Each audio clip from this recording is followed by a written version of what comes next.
காஞ்சிபுரம் மாவட்டம் ஸ்ரீபெரும்புதூர் அருகே சர்ச்சைக்குரிய இருமல் மருந்து தயாரிப்பு குறித்து விளக்கம் அளிக்க கோரி அந்நிறுவனத்தின் வாயிலில் மருந்து கட்டுப்பாட்டுத்துறை நோட்டீஸ் ஒட்டி நடவடிக்கை எடுத்துள்ளது.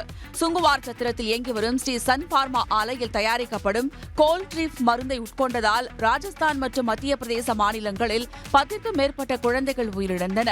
இதற்கு கோல்ட்ரீஃப் மருந்துதான் காரணம் என புகார் எழுந்த நிலையில் உரிய நடவடிக்கை எடுக்குமாறு தமிழக அரசுக்கு மத்திய பிரதேச அதிகாரி கடிதம் மூலம் வலியுறுத்தினார்.